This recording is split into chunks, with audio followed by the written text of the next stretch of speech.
नमस्कार विद्यार्थी मित्रांनो, स्वागत आहे तुमचं मराठी जी के या आपल्या यूट्यूब चॅनलवरती. तर पहा, आजच्या व्हिडिओमध्ये आपण आज झालेल्या म्हणजेच 23 सप्टेंबर या दिवशी झालेल्या DMER पदभरतीचा जो काही पेपर झालेला आहे, तर त्या पेपरामध्ये तुम्हाला जेवढे काही प्रश्न परीक्षेमध्ये विचारण्यात आले होते, तर ते सर्व प्रश्न आज आपण कव्हर करणार आहोत. तरी तुम्ही चॅनलवर जर नवीन असाल तर चॅनलला सबस्क्राईब करून ठेवा, कारण तुम्हाला असेच महत्त्वपूर्ण व्हिडिओ नक्कीच बघावयास मिळतील. चला तर मग व्हिडिओला सुरुवात करूया. तर या ठिकाणी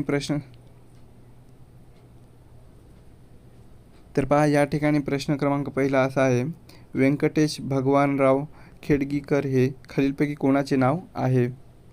तर या प्रश्नाचं उत्तर हे पहा, ऑप्शन क्रमांक 2 स्वामी रामानंद तीर्थ.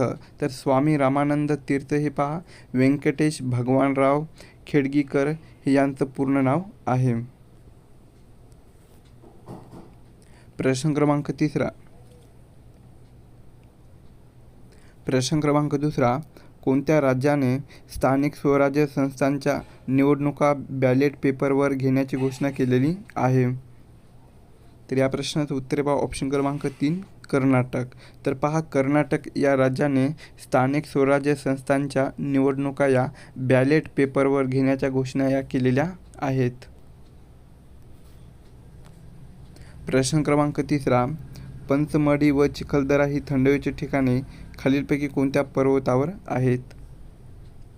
तर या प्रश्नाचं उत्तर पहा, ऑप्शन क्रमांक 3 सातपुडा.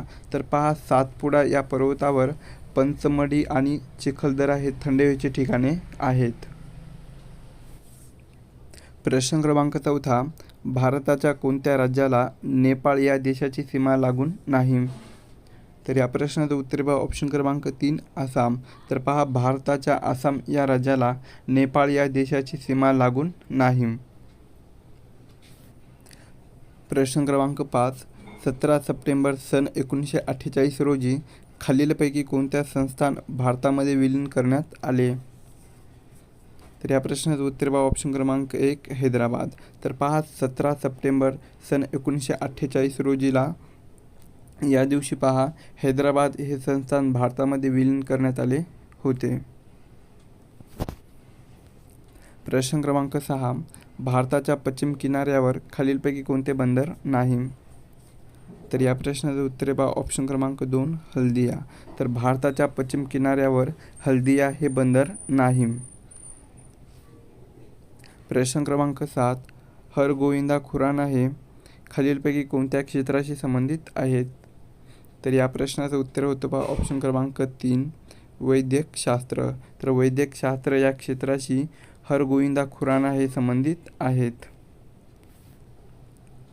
प्रश्न क्रमांक 8, खापरखेडा हा औष्णिक विद्युत प्रकल्प कोणत्या जिल्ह्यामध्ये आहे? तर ऑप्शन क्रमांक 1 पहा, नागपूर या जिल्ह्यामध्ये खापरखेडा हा औष्णिक विद्युत प्रकल्प आहे. प्रश्न क्रमांक 9, भटनागर पुरस्कार कोणत्या क्षेत्रामध्ये दिला जातो? तर या प्रश्नाचं उत्तर पहा, ऑप्शन क्रमांक 3 विज्ञान या क्षेत्रामध्ये भटनागर हा पुरस्कार दिला जातो. प्रश्न क्रमांक 10, कोणत्या घटना दुरुस्तीला मिनी कॉन्स्टिट्यूशन म्हणून ओळखले जाते? तर या प्रश्नाचं उत्तर पहा, ऑप्शन क्रमांक 2 42व्या. तर पहा, 42व्या या घटना दुरुस्तीला मिनी कॉन्स्टिट्यूशन म्हणून ओळखले जाते. प्रश्न क्रमांक 11, कोहिमा हे शहर कोणत्या राज्याची राजधानी आहे? तर या प्रश्नाचं उत्तर पहा, ऑप्शन क्रमांक 3 नागालँड. तर कोहिमा हे जे शहर आहे तर ते पहा नागालँड या राज्याची राजधानी आहे. प्रश्न क्रमांक 12, खालीलपैकी ब्राह्मो समाजाची स्थापना कोणी केलेली आहे? तर या प्रश्नाचं उत्तर पहा, ऑप्शन क्रमांक 3 राजा राम मोहन रॉय यांनी. तर पहा, राजा राम मोहन रॉय यांनी ब्राह्मो समाजाची स्थापना केलेली आहे. तर ब्राह्मो समाजाची स्थापना केव्हा केलेली आहे? तर ती 1828 मध्ये. कधी? 1828 मध्ये ब्राह्मो समाजाची स्थापना केलेली आहे. प्रश्न क्रमांक 13, कुंडनकुलम अणुऊर्जा प्रकल्प खालीलपैकी कोणत्या राज्यामध्ये आहे? तर या प्रश्नाचं उत्तर पहा, ऑप्शन क्रमांक 3 तामिळनाडू. तर तामिळनाडू या राज्यामध्ये पहा कुंडनकुलम अणुऊर्जा प्रकल्प आहे? प्रश्न क्रमांक 14. अविनाश साबळे हा खेळाडू कोणत्या खेळाशी संबंधित आहे? तर या प्रश्नाचं उत्तर पहा ऑप्शन क्रमांक 4 ॲथलेटिक्स. तर ॲथलेटिक्स या खेळाशी अविनाश साबळे हा खेळाडू संबंधित आहे. प्रश्न क्रमांक 15. स्वामी विवेकानंदांचे गुरु म्हणून कोणास ओळखले जाते? तर या प्रश्नाचं उत्तर पहा ऑप्शन क्रमांक 1 रामकृष्ण परमहंस. तर रामकृष्ण परमहंस यांना स्वामी विवेकानंदाचे गुरु म्हणून ओळखले जाते. प्रश्न क्रमांक 16. भारतातील पहिले 3D प्रिंटेड टपाल कार्यालय कोणत्या ठिकाणी सुरू करण्यात आले? तर या प्रश्नाचं उत्तर होतं पहा ऑप्शन क्रमांक 3 बंगळुरू. तर पहा भारतातील पहिले 3D प्रिंटेड टपाल कार्यालय हे बंगळुरू या ठिकाणी सुरू करण्यात आलेले आहे. प्रश्न क्रमांक 17. काळी क्रांती ही संकल्पना खालीलपैकी कोणत्याशी संबंधित आहे?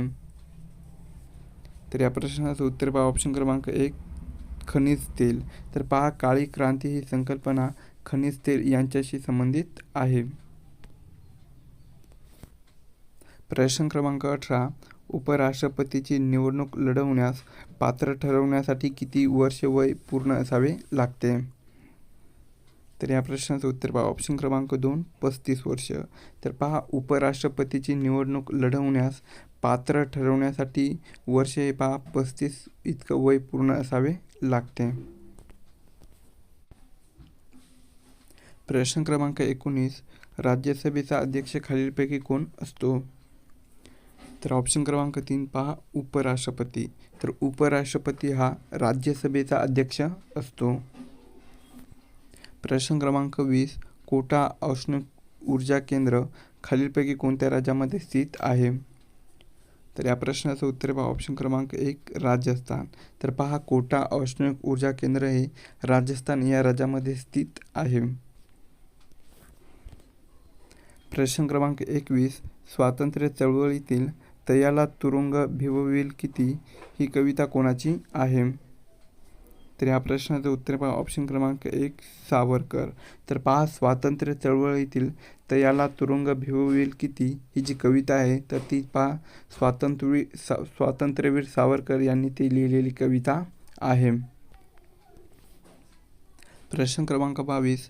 भारत स्वातंत्र्य झाला तेव्हा भारतीय राष्ट्रीय काँग्रेसचे अध्यक्ष खालीलपैकी कोण होते? तर या प्रश्नाचं उत्तर पहा ऑप्शन क्रमांक 3 आचार्य कृपलानी. तर पहा आपला भारत जेव्हा स्वातंत्र्य झाला होता तर तेव्हा भारतीय राष्ट्रीय काँग्रेसचे अध्यक्ष कोण होते? तर ते आचार्य कृपलानी हे होते. प्रश्न क्रमांक 23. उटी हे थंड हवेचे ठिकाण कोणत्या पर्वतात आहे? तर ऑप्शन क्रमांक 1 पहा निलगिरी. तर उटी हे जे थंड हवेचे ठिकाण आहे तर ते पहा निलगिरी या पर्वतात आहे. प्रश्न क्रमांक 24. कोरकू जमातीचे लोक खालीलपैकी कोणत्या जिल्ह्यात मोठ्या प्रमाणावर आढळतात? तर या प्रश्नाचं उत्तर पहा ऑप्शन क्रमांक 3 अमरावती. तर कोरकू जमातीचे लोक हे पहा अमरावती या जिल्ह्यामध्ये मोठ्या प्रमाणावर ते आढळतात. प्रश्न क्रमांक 25. खालीलपैकी कोणत्या ठिकाणास महाराष्ट्रातील चेरापुंजी असे म्हटले जाते? तर ऑप्शन क्रमांक 2 पहा अंबोली. तर पहा अंबोली या ठिकाणास महाराष्ट्रातील चेरापुंजी असे म्हटले जाते. प्रश्न क्रमांक 26. राष्ट्रकूट साम्राज्याची स्थापना पुढीलपैकी कोणी केलेली आहे? तर ऑप्शन क्रमांक 2 पहा दंतीदुर्ग. तर दंतीदुर्ग यांनी राष्ट्रकूट साम्राज्याची स्थापना ही केलेली आहे. प्रश्न क्रमांक 27. भारतीय संविधानाच्या कोणत्या अनुच्छेदामध्ये नागरिकांना आरक्षणाची तरतूद केलेली आहे? तर या प्रश्नाचं उत्तर पहा ऑप्शन क्रमांक 2 अनुच्छेद 16. तर पहा आपल्या भारतीय संविधानाच्या अनुच्छेद 16 या अनुच्छेदामध्ये नागरिकांना आरक्षणाची तरतूद ही केलेली आहे. प्रश्न क्रमांक 28. पूर्व घाट व पश्चिम घाट जेथे मिळतात तेथे खालीलपैकी कोणते शिखर आहे? तर ऑप्शन क्रमांक 3 पहा निलगिरी. तर पूर्व घाट आणि पश्चिम घाट जेथे मिळतात तेथे पहा निलगिरी हा शिखर आहे. प्रश्न क्रमांक 29 महात्मा फुलेंचे जन्मगाव असलेले कडगुण हे कोणत्या जिल्ह्यामधील आहे? तर या प्रश्नाचं उत्तर पहा ऑप्शन क्रमांक 2 सातारा. तर पहा महात्मा फुलेंचे जन्मगाव कडगुण हे जे गाव आहे तर ते पहा सातारा या जिल्ह्यामध्ये आहे. प्रश्न क्रमांक 30 स्वातंत्र्य समता बंधुता या सरनाम्यातील घोषणेमागच्या प्रेरणा कोणत्या देशाच्या आहेत? तर या प्रश्नाचं उत्तर पहा ऑप्शन क्रमांक 4 फ्रान्स क्रांती. तर स्वातंत्र्य समता बंधुता या सरनाम्यातील घोषणेमागेच्या प्रेरणा या पहा फ्रान्स या देशाच्या आहेत. प्रश्न क्रमांक 31 मनोरी खाडी खालीलपैकी कोणत्या जिल्ह्यामध्ये आहे? तर ऑप्शन क्रमांक 2 पहा मुंबई उपनगर. तर मनोरी खाडी या ज्या आहेत तर ते पहा मुंबई उपनगर या जिल्ह्यामध्ये आहेत. प्रश्न क्रमांक 32 इंडियन पिनल कोड म्हणजेच भारतीय दंडविधान संहिता कोणत्या वर्षी संमत करण्यात आला? तर ऑप्शन क्रमांक 1 पहा सन 1860. तर इंडियन पिनल कोड हे पहा सन 1860 या वर्षी संमत करण्यात आलेला आहे. प्रश्न क्रमांक 33 गोदावरी नदीचा उगम खालीलपैकी कोणत्या जिल्ह्यात झालेला आहे? तर ऑप्शन क्रमांक 2 पहा नाशिक. तर गोदावरी नदीचा उगम हा पहा नाशिक जिल्ह्यातील त्र्यंबकेश्वर या ठिकाणी झालेला आहे. प्रश्न क्रमांक 34 संत नामदेवांचे आध्यात्मिक गुरु पुढीलपैकी कोण होते? तर या प्रश्नाचं उत्तर पहा ऑप्शन क्रमांक 2 संत विसोबा खेचर. तर संत विसोबा खेचर हे पहा संत नामदेवाचे आध्यात्मिक गुरु होते. प्रश्न क्रमांक 35 पानिपत हे स्थळ खालीलपैकी कोणत्या राज्यामध्ये आहे? तर ऑप्शन क्रमांक 4 पहा हरियाणा. हरियाणा या राज्यामध्ये पानिपत हे स्थळ आहे. प्रश्न क्रमांक 36 हायड्रोफोबिया जलद्वेष हे कोणत्या रोगाचे महत्त्वाचे लक्षण आहे? तर या प्रश्नाचं उत्तर आहे पहा ऑप्शन क्रमांक 3 रेबीज. तर पहा हायड्रोफोबिया जलद्वेष हे रेबीज या रोगाचे महत्त्वाचे लक्षण आहे.